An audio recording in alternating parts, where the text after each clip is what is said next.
So, this part of the mini series is about finding the right fit when it comes to selecting a college for your student.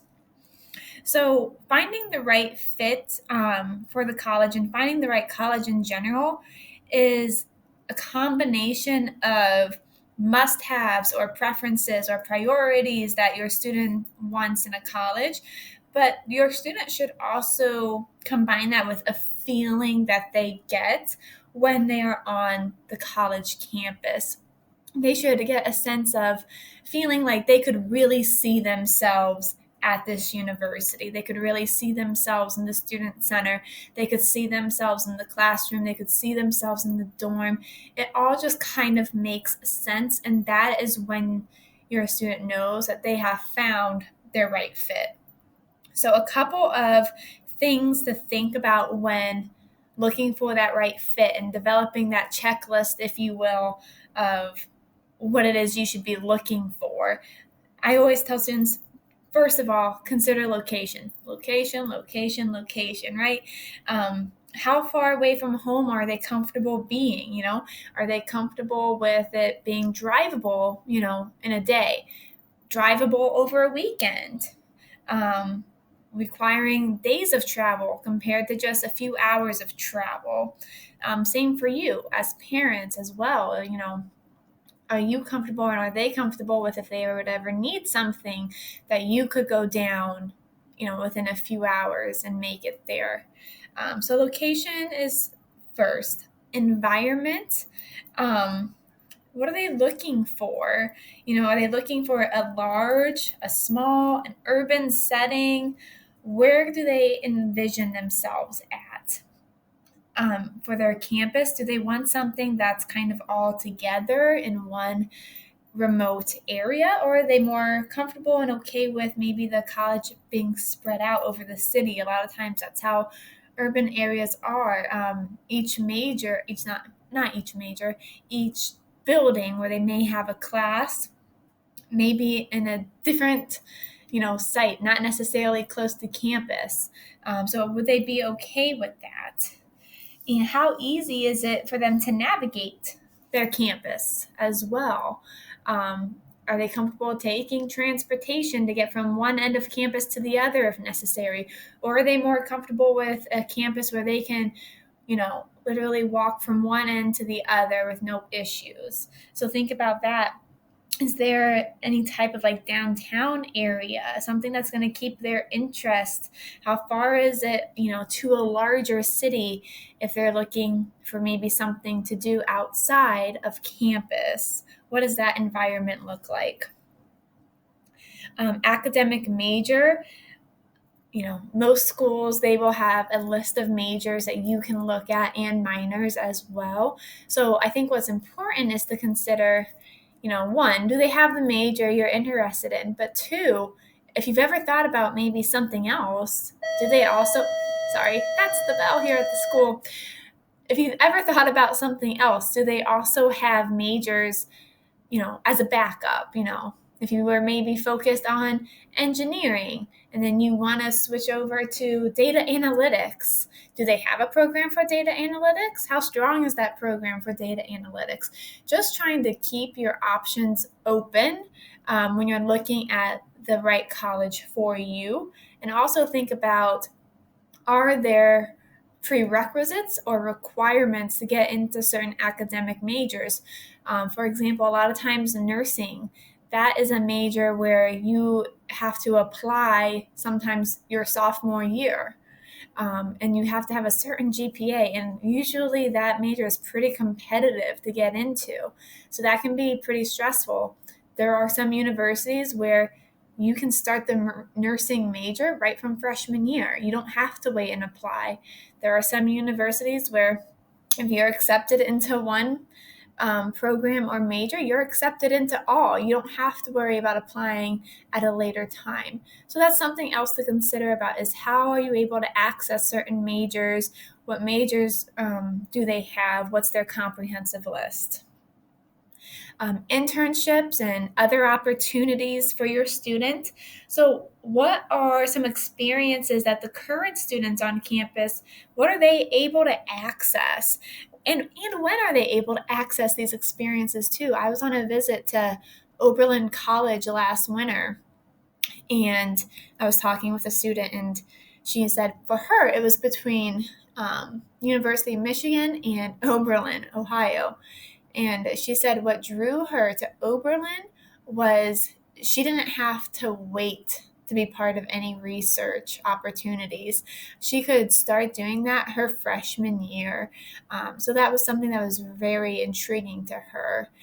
Other things that I've heard students say, access to some of the greatest hospitals like Cleveland Clinic, Akron Children's, where these kids are getting their experiences at is so important, because that's really how they're going to build their network for after they graduate, and that's what they're going to be able to talk to when they do get those job interviews. Activities or interests. So, how easy is it for students to access these activities and interests is something I encourage students to really think about, because yes, a university may have 100 clubs or 100 different organizations that everybody is welcome to be a part of and they want you to join. But how readily available is finding out about those clubs and those activities? Is your student comfortable being kind of their own advocate about reaching out to these activities and reaching out to these organizations to be a part of them? So think about that too. Just because a university may have 100 on the list doesn't necessarily mean that it's going to be readily available, I guess, if I want to put it that way. There might be some digging that your student has to do in order to kind of initiate, getting involved in those activities. So, how easy is it? Academic and emotional supports. So, think about how much, and have your student think about how much support they have needed in high school to be successful. For example, if they're on IEPs or 504s, think about what do these plans look like at the college level. A great resource for those of you who have students on these types of plans would be the university's Office of Accessibility. They would definitely be able to answer a lot of your questions about how that might look for your student. So I would definitely encourage you, if you ever do a campus visit or anything like that, to stop by that office or even just send them an email and ask them, what does that process look like, to getting these services. But I think it's really important that your student is pretty honest with themselves and about what their needs are, and is that university going to be able to support their needs?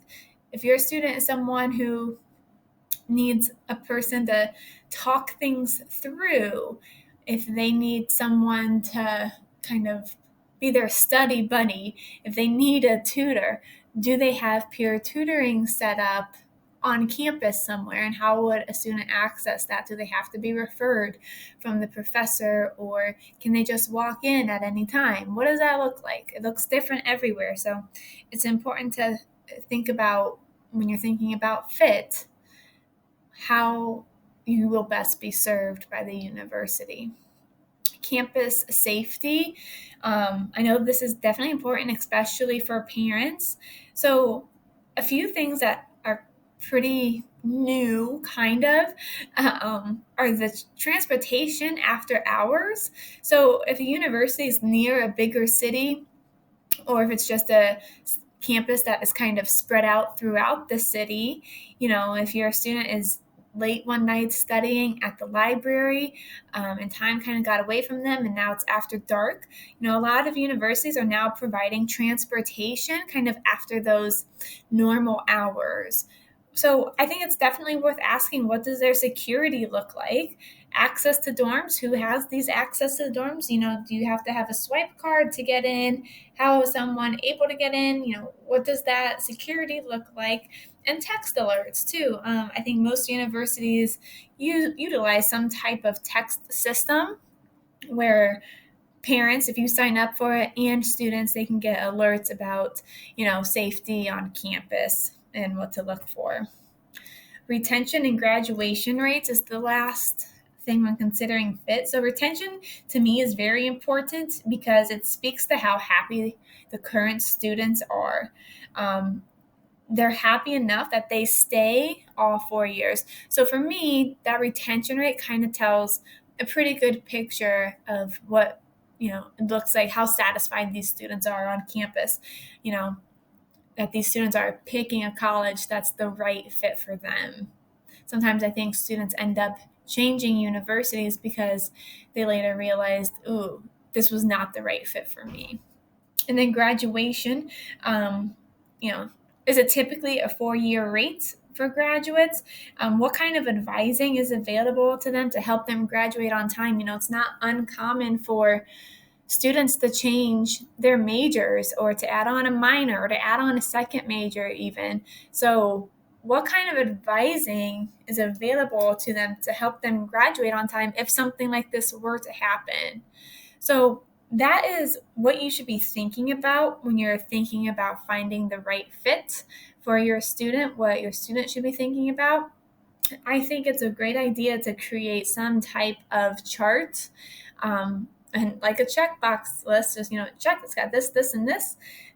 Also prioritize what's the most important to you. Maybe put those near the top of the list, and so maybe it hits, 4 out of the 7. You know, is that good enough? Maybe it hits the very top 3. Is that good enough? Really think about, what your preferences are and then prioritize them. Are there some things you'd be willing to give up in order to attend that university just because of how much else it has going for it, how much you feel like you could really see yourself there? Okay, that is the mini series for finding the right fit. And if you hang tight, we will be back with more.